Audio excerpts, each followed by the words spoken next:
उस इंसान के बारे में सोचिए ज़रा, छोटी सी उम्र में जिसके अरमानों की चिता दफन हो गई हो और वो शौक़ से सारे ज़माने को खुशियाँ बांट रहा हो। रोना भी आता है, सांसें भी रुकती हैं, हर पल वो तबाही का मंजर भी याद आता है, लेकिन वो सारे घूंट खुद ही पी जाता है क्योंकि उसको ज़माने की फ़िक्र है कि यदि रोते तड़पते लोगों ने देखा तो कई हंसते खिलखिलाते चेहरे मायूस हो जाएंगे। Hello everyone, welcome to my YouTube channel.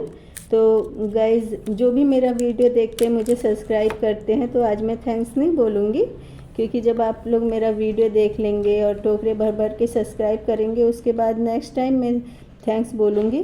तो गाइज़, आज मैं जिस कहानी का ऑडियो लेकर के आई हूँ उसको लास्ट तक मैं सस्पेंस में ही रखूँगी, इसलिए इसका शीर्षक भी सस्पेंस है। और इस कहानी में 3 पात्र हैं, स्तुति, कुंदन और नायक। तो ये कहानी बिल्कुल काल्पनिक है क्योंकि प्रत्येक लेखक का कर्तव्य बनता है कि आप श्रोताओं को कभी भी भ्रम में ना रखें। और वैसे मैं कोई लेखक नहीं हूँ, मैं तो एक छोटे ओहदे की, बहुत ही छोटे ओहदे की किचन किलर हूँ। तो गाइज़, ये कहानी इस प्रकार से है। नायक ऑफिस में बैठा हुआ था, अचानक से एक दुबली पतली साधारण नैन नक्श वाली लड़की उसके पास आकर खड़ी हो गई और नायक उसको नहीं पहचानता था, फिर भी लगा एकदम से जैसे किसी गुजरे ज़माने ने उसको पूरी तरह से कवर कर लिया हो। कुछ सेकंड के लिए उसकी आंखों के आगे अंधेरा छा गया और फिर उसने खुद को कंट्रोल करके उस लड़की से फाइल ले ली। दरअसल नायक तहसील कार्यालय में बेनामा लेखक था और प्रॉपर्टी से संबंधित कार्य करता था। और उसने फाइल खोली और देखी तो फाइल देखकर उसकी आंखों के आगे दोबारा अंधेरा छा गया क्योंकि उस फाइल में नाम लिखा था स्तुति, उम्र 35 वर्ष, जिला शाहजहाँपुर और कार्य प्रॉपर्टी ससुर के नाम से खुद के नाम ट्रांसफ़र कराना।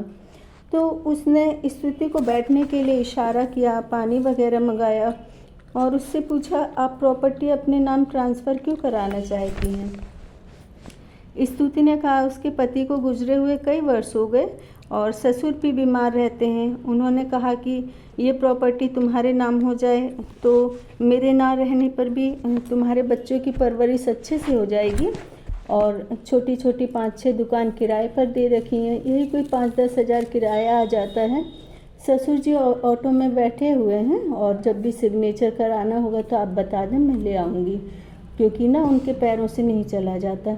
दरअसल स्तुति कॉलेज लाइफ में फर्राटेदार भाषण देती थी और महिला के हक में डिबेट करती थी। बहुत ही प्रतिभाशाली और सुलझी हुई लड़की थी और उसकी मदर की बचपन में ही डेथ हो चुकी थी और उसके पिता और उसके दादी दादा ने ही उसको पाला था। और नायक कई बार नोट्स बनाने के लिए उससे रजिस्टर लेता था। और कुंदन, जो कि नायक की भी फ्रेंड थी और स्तुति की भी, तो कॉलेज के गार्डन एरिया में कई बार स्तुति, कुंदन और नायक स्टडी के बारे में डिस्कस करते थे। और स्तुति बहुत ही साधारण तरीके से रहती थी। उसके घर से लेकर फ्रेंड्स तक बोलते थे कि तुम अपना रहन सहन का तरीका बदलो, लेकिन स्तुति थोड़ी मस्त मोल्ला किस्म की लड़की थी। वही कुंदन के फैशन के चर्चे पूरे कॉलेज में होते थे, लेकिन जब भी स्तुति, कुंदन और नायक साथ में रहते थे तो नायक स्तुति को ज़्यादा तवज्जो देता था। दूसरी तरफ वह कुंदन के फैशन और सुंदरता का भी कायल था। बस यही बात स्तुति को समझ नहीं आई। वह नायक को सचमुच अपनी लाइफ का नायक समझने लगी।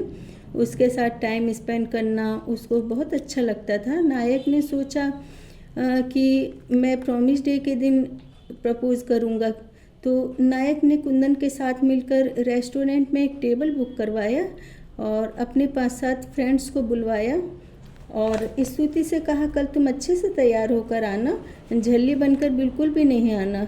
स्तुति नायक की बात सुनकर इतना खुश हो गई कि उसको लगा कि रंग बिरंगे फूलों का बगीचा है और नायक और वो उस बगीचे में बैठे हैं। उसने कुंदन से कहा, मुझे तैयार होना नहीं आता, तुम मेरी हेल्प कर दोगी? तो कुंदन बहुत ही फॉरवर्ड लड़की थी, उसने स्तुति को बहुत अच्छे से तैयार कर दिया। अब कुंदन और स्तुति रेस्टोरेंट में चले गए जहाँ पर नायक किसी को प्रपोज करने वाला था।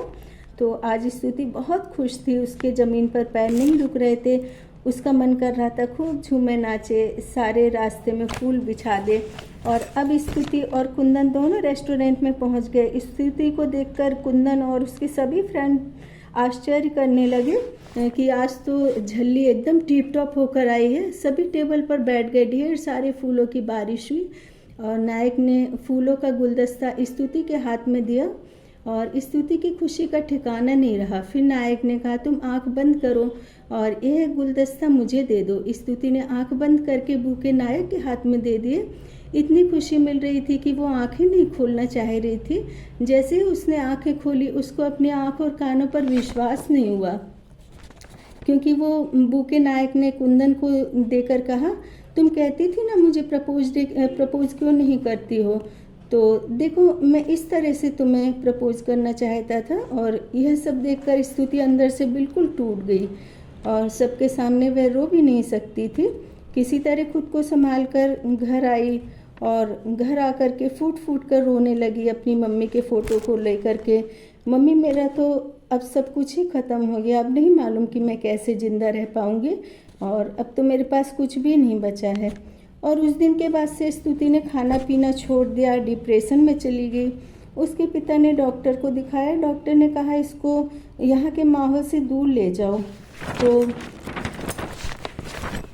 स्तुति के पिता ने शाहजहाँपुर में पोस्टिंग करा ली और स्तुति के ठीक होते ही पास के गांव में इसकी शादी हो गई। 5 साल बाद उसके पति की कार एक्सीडेंट में मौत हो गई और ससुर स्तुति को बेटी की तरह मानते थे, तो इसलिए वो अपनी मृत्यु से पहले प्रॉपर्टी स्तुति के नाम कराना चाहते थे।